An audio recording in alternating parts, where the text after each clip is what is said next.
Assalamualaikum warahmatullahi wabarakatuh. Innal hamdalillah nahmaduhu wa nasta'inuhu wa nastaghfiruh. Wa na'udzu billahi min syururi anfusina wa sayyiati a'malina. Man yahdihillahu fala mudhillalah wa man yudlil fala hadiyalah. Asyhadu an la ilaha illallah wahdahu la syarikalah wa asyhadu anna Muhammadan abduhu wa rasuluh. Amma ba'du. Pada kesempatan kali ini kita akan membahas sebuah hadis yang mulia dari kitab Sahih Al-Bukhari, melanjutkan pelajaran kita, pelajaran syarah Sahih Bukhari karya Al-Imam Al-Bukhari rahimahullah. Sekali lagi, bersihkan niat, yaitu menuntut ilmu agar bisa mengamalkannya. Bukan berbangga dengan ilmu itu sendiri, akan tapi menuntut ilmu untuk mendapatkan kecintaan pada Allah dan bisa mengamalkannya.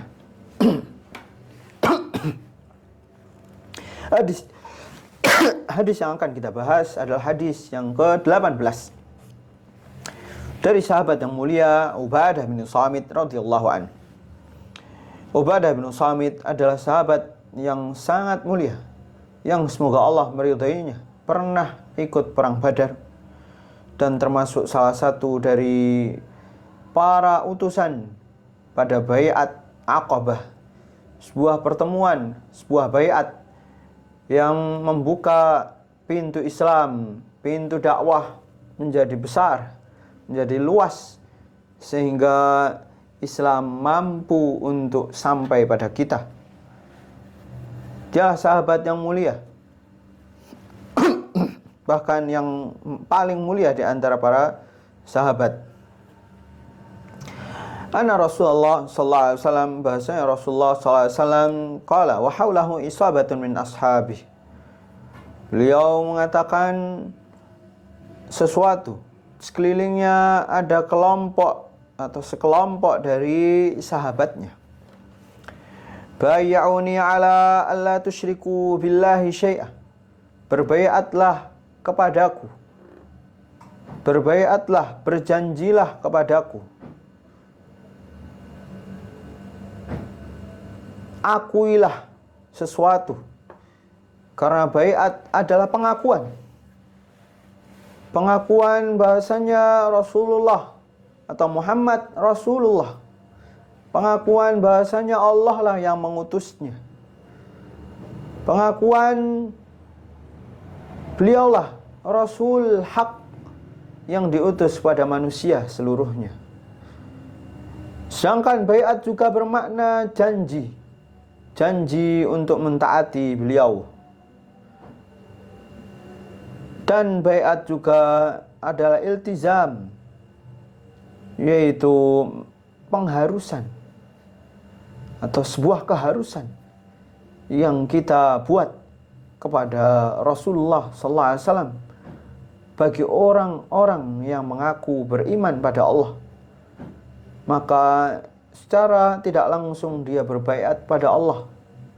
Dia berjanji pada Allah. Karena hakikat baiat kepada Rasulullah sallallahu alaihi wasallam adalah baiat pada Allah.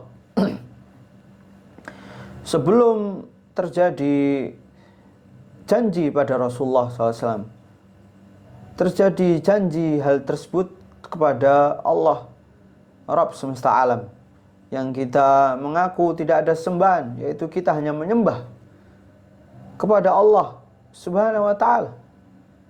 Selain Allah adalah musyrik, adalah kesyirikan. Nabi Muhammad SAW mengatakan, bai'uni, berbaitlah kepada aku, wahai para sahabat, agar kamu atau kalian tidak menyekutukan Allah dengan suatu apapun. Wala tusriku, tidak pula mencuri. Wala taznu, tidak juga berzina. Wala taqtulu auladakum, tidak membunuh anak-anak kalian. Wala ta'tu bibuhtan taftarunahu baina aidikum wa arjulikum, tidak mendatangkan kedustaan yang kalian buat di antara tangan-tangan kalian atau kaki-kaki kalian, yaitu kedustaan yang merusak kehormatan orang lain.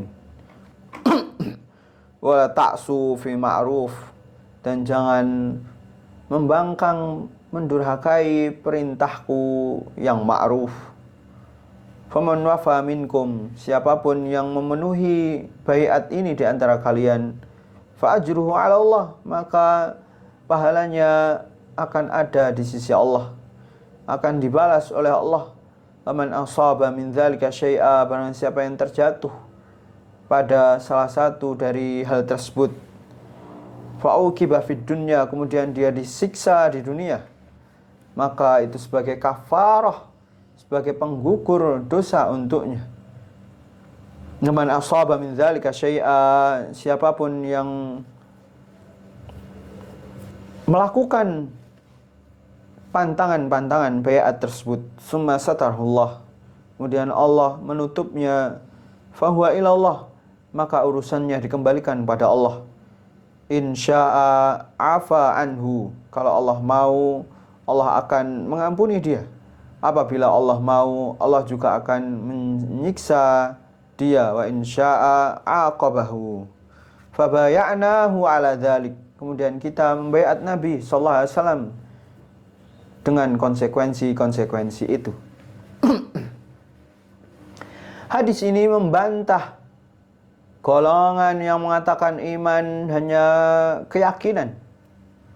Untuk apa kita susah payah kalau itu hanya keyakinan? Untuk apa baiat-baiat ini?